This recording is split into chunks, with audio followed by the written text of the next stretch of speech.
김현지 한 사람 때문에 대여섯 명을 인사이동을 한단 말이에요. 김현지 실장 국회 출석할 겁니다. 100% 출석합니다. 저는 당연히 100% 나와야 된다고 봐요. 근데 된다고 봐야 된다는 건 이제 생각이신 건데 실제 전망을 어떻게 하세요?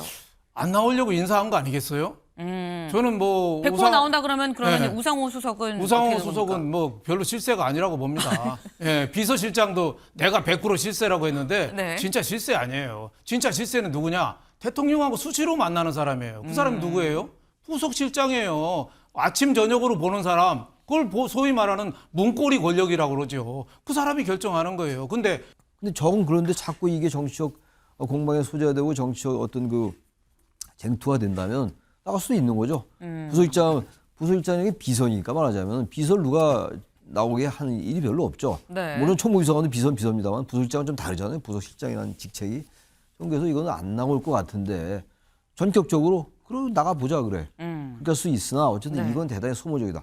김현지 이분이 아무리 대통령의 실세인지 뭔지 모르겠으나 이 사람 하나를 가지고 이렇게 여야가 지금 출석을 시킨다 안 시킨다라는 것 자체가 대단히 소모적이고 국민들이 볼 때 별로 의미가 없다고 보기 때문에 총무비서관한테는 나가는 게 맞는데 어떤 부서실장이 됐어요. 그럼 안 나오는 거죠. 간단하게 정리하면 될 것 같아요.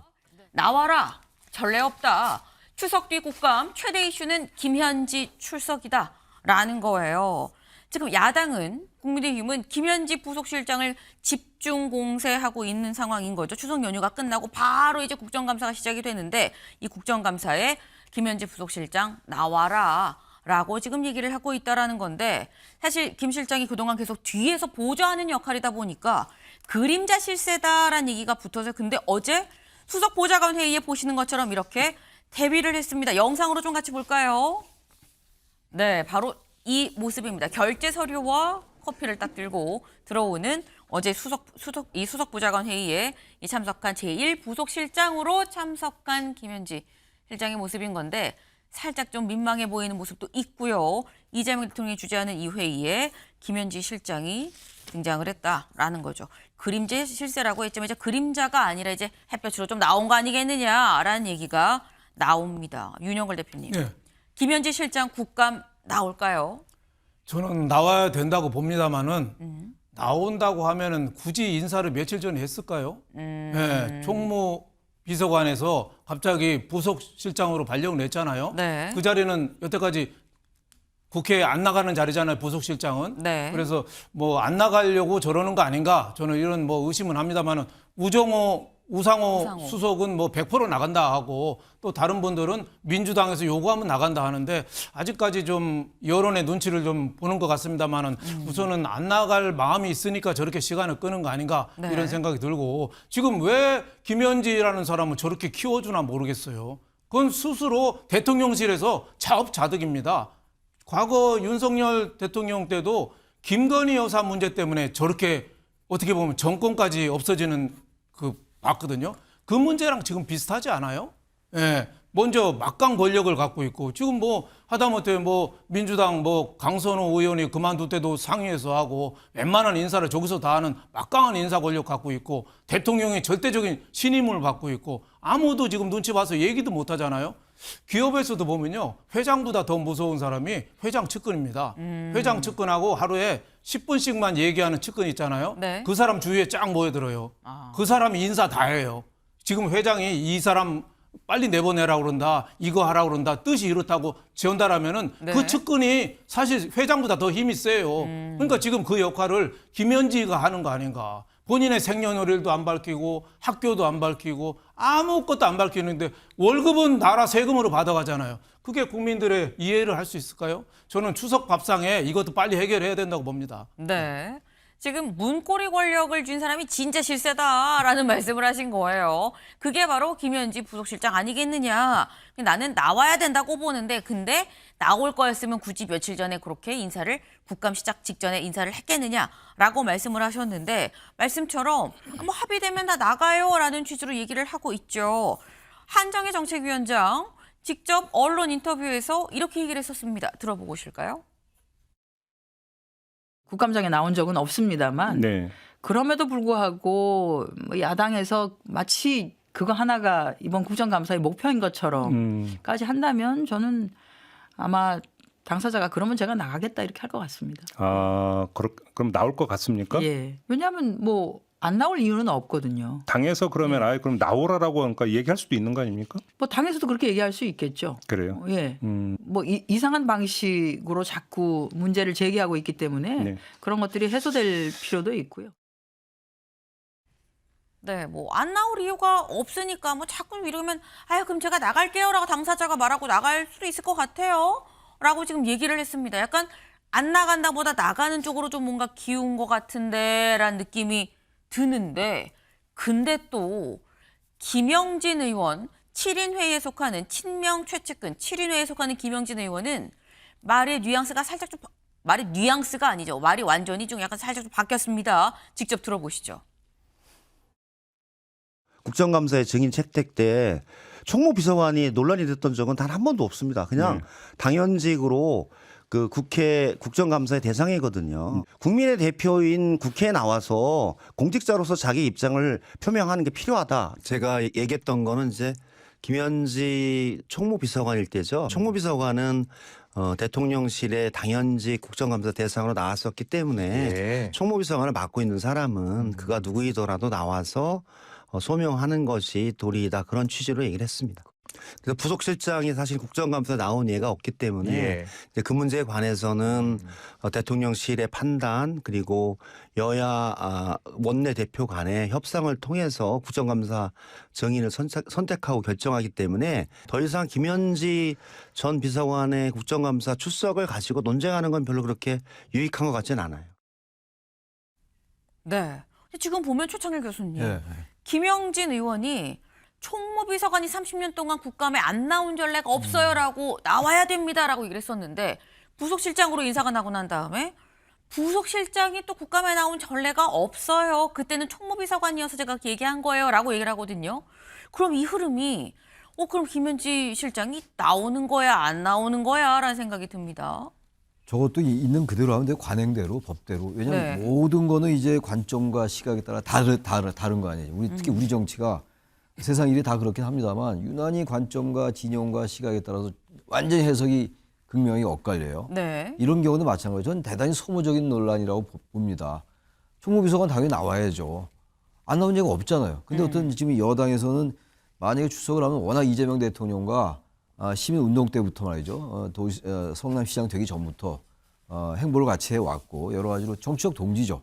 흔히들 말하면 뭐 복심이다. 아까 뭐 그림자 시사라는 말씀도 하셨는데 그런 사람이기 때문에 뭔가 이제 출석시켜 놓고 여러 가지 이재명 대통령에 대한 여러 가지를 질문하면서 흠집을 내려하는 게 아닌가라는 그런 의심을 하고 있는 거예요.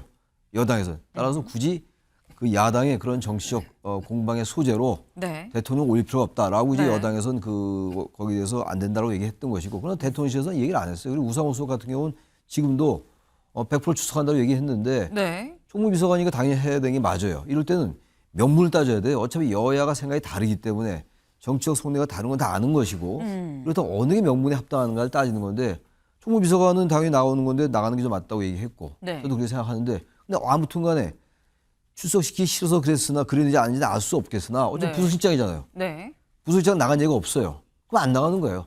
간단히 정리하면 돼요. 그런 다음에 정치적 공방 하든 말든 여야가. 이런 거 아닙니까? 근데 적은 그런데 자꾸 이게 정치적 공방의 소재가 되고 정치적 어떤 그 쟁투가 된다면 나갈 수도 있는 거죠.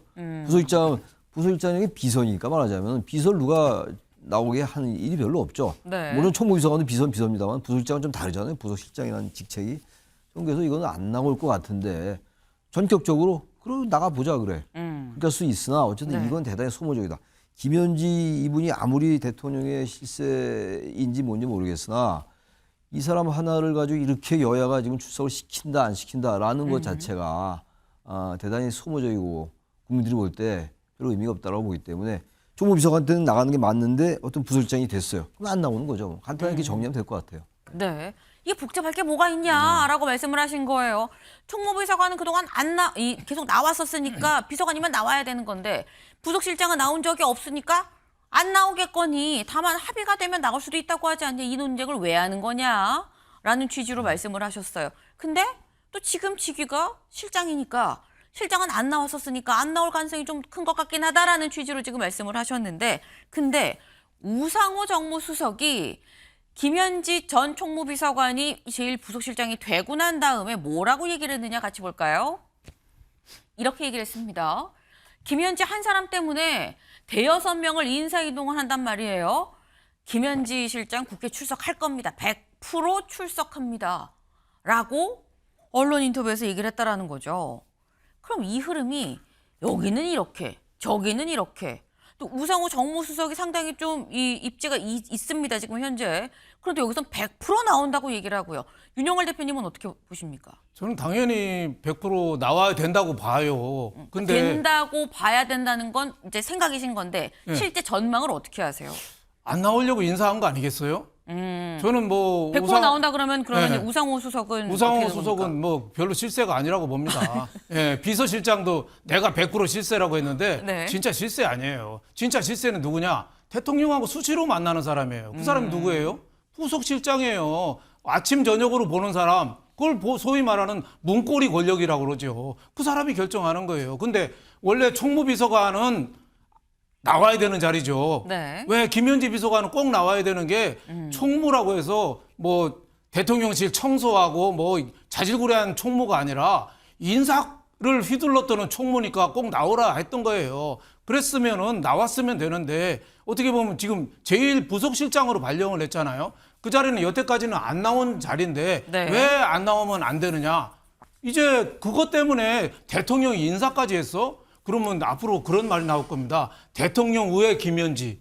지금은 만사 현통이라고 그랬잖아요. 만사가 김현지를 통해서 만사 현통이라고 그랬는데 앞으로는 대통령 외 김현지 이 얘기가 나올 거예요. 그래서 저는 안 나오려고 저런 인사를 했는데 나와야 된다고 봅니다. 예. 나와야 된다. 안 나오려고 지금 계속 인사도 하고 그런 거 아니겠느냐. 아까 저희 뭐 강훈식 비서실장 어제 언론 인터뷰에서 그런 얘기가 있었죠. 실세 그 부분 같이 볼까요? 같이. 강훈식 비서실장. 네. 언론 인터뷰에서 대통령실의 실세 강훈식이라는 말에 동의합니까? 라는 질문이 나왔어요. 그랬더니 기관장이니까 뭐 제가 실세여야 그게 뭐 맞긴 한 거죠. 너무 당연한 표현 아닙니까? 비서실장이니까 직위상으로. 근데 요 얘기에 대해서 윤영걸 대표님은 아유 비서실장 실세 아니에요. 김현지 부속실장이 문고리 권력이 더 센 거 아닙니까? 라고 지금 말씀하셨는데 또 비서실장도 자주 대통령과 직보하고 하루도 여러 번 또 보는 사이긴 하죠. 네, 윤 대표님 제가 바로 기회 무슨 뜻으로 드립니다. 말씀드리냐면은 네. 비서실장도 강원식 비서실장도 뭐 권력이 있겠죠. 비서실장이나. 근데 대통령을 면담하려면은 김현지 비서관을 통해야지 만날 수 있어요. 부속실장을. 그러니까 누가 더 힘이 세겠어요.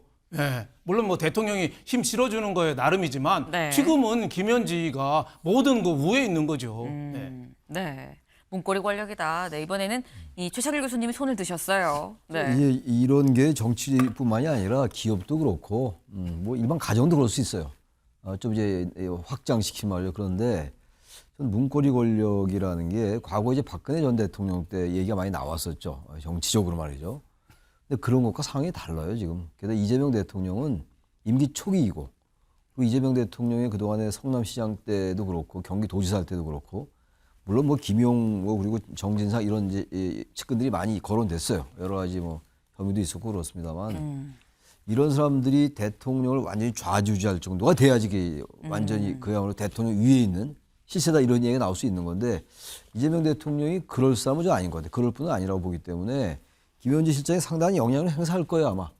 그동안 쭉 같이 해왔고 네. 그리고 또 대통령이 여러 가지 어떤 그 직제에 있지 않는 얘기도 할 수 있죠. 아주 가까운 이제 측근이기 때문에 네. 뭐 인간이 다 그런 거니까. 근데 지금 얘기 나오는 게 이제 김현지 실장이 너무 과도하게 야당에 의해서 포장되는 면은 좀 있는 것 같아요. 성남시장 때부터 쭉 일을 해왔다고 해서 지금 이제 모든 걸 좌지우지한다. 그야말로 이제 우상호 수석이나 이제 실장보다 비서실장보다 위다 이런 얘기가 나오는 것 같은데 저는 그래도 그런 게 한계가 있어요. 그 자리라는 게 있기 때문에 김현지 실장은 실장대로 일이 있을 거예요 아마. 근데 이게 과도할 정도 좀 포장돼 있는 게 아니야. 확대 포장돼 있다고 저는 생각합니다. 네.